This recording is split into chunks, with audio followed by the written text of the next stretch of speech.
Hello, this is question 2 from the 2014 MAT.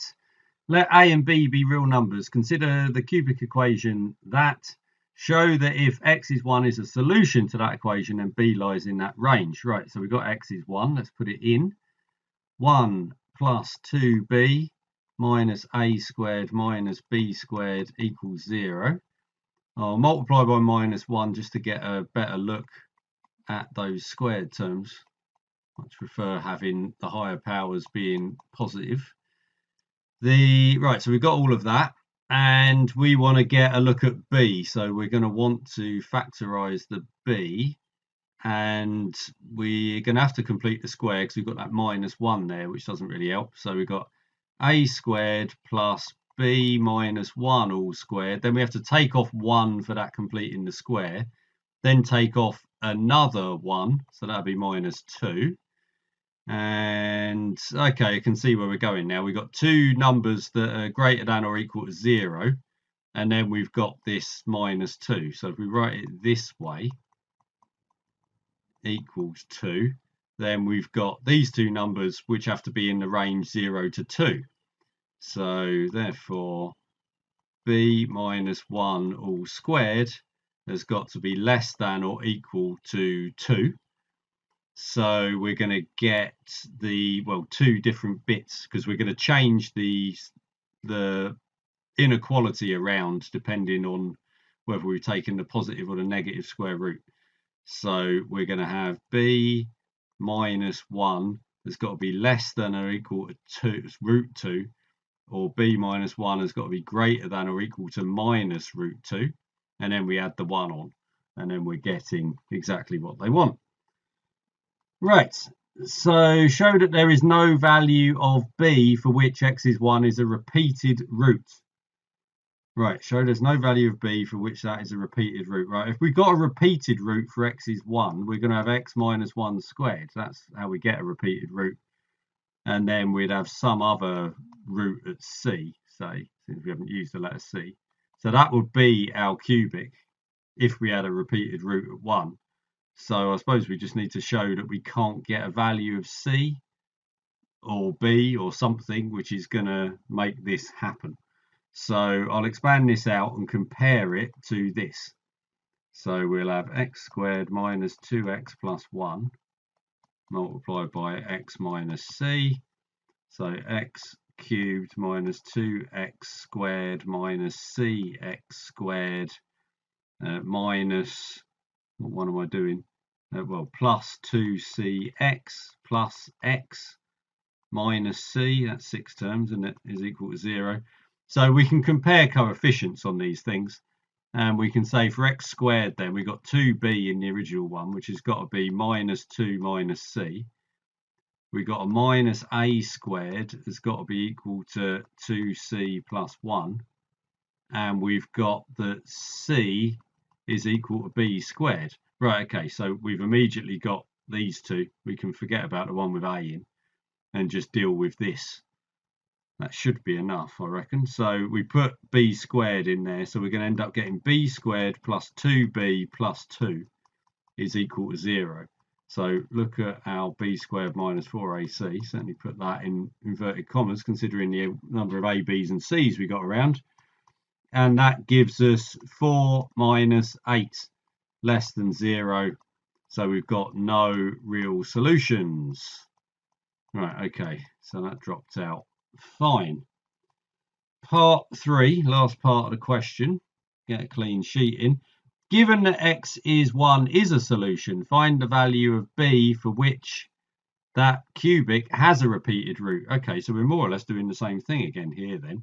So we're saying now x minus 1 is still a solution, but now we've got x minus c squared for a repeated root somewhere else is equal to 0. So x minus 1, x squared minus 2cx plus c squared, x cubed, which we're not going to have to really worry about, minus 2cx squared minus x squared. Then we've got a c squared x and a 2cx, and then a minus c squared is equal to 0. So comparing coefficients again, our 2b for the x squared is equal to minus 2c minus 1. Our minus a squared, which we didn't use last time, is c squared plus 2c. And then we've got minus b squared is equal to minus c squared. Okay, so we can do a lot of work here then just with b's and c's, and again maybe miss out the middle one. What are we trying to find out? We're trying to find the value of b for which we got a repeated root. Okay, so we can just deal with the top one and the bottom one for the moment then. So we can say off of this we want c, because we can replace that, is going to be 2b plus 1 divided by minus 2.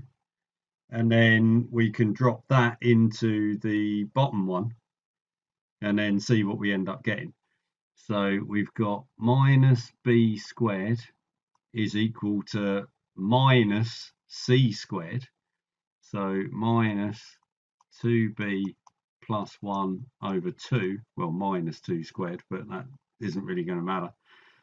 So multiply everything by 4 on this and multiply by the minus 1. So 4b squared is equal to 2b plus 1 squared, which is then 4b squared plus 4b plus 1. So the 4b squareds are all cancelling out. So we've got b is minus a quarter. There we go. Right, so that's worked out fine. For this value of b, does the cubic, is that the same cubic? It is the same cubic. I wonder why they haven't just written out. Yeah, nothing's changed. They've referred to it as star all the way through, and now all of a sudden they've written it out again. But this is definitely the same thing, isn't it? X cubed, 2bx squared. Right, so why have they written it out again? That's a bit odd. Have a maximum or minimum as its repeated root. Okay. So what are we doing here on this maximum? We've got this cubic thing here. We know that's what it is. So what is c? C then is going to be the same as b, isn't it? Isn't that how it's working? I mean, these are looking, well, I suppose it could be the opposite. So 2b here, so let's put it in there. We've got minus a half is equal to, well, then add 1. So a half is minus 2c. So yeah, we're getting the same thing. We're getting c as a quarter as well. So we've got minus 2c minus 1. So a half divided by minus 2. So minus a quarter is equal to c. Okay. So does it have a maximum or a minimum at its repeated root? So we've got x minus 1, x plus a quarter squared is equal to 0.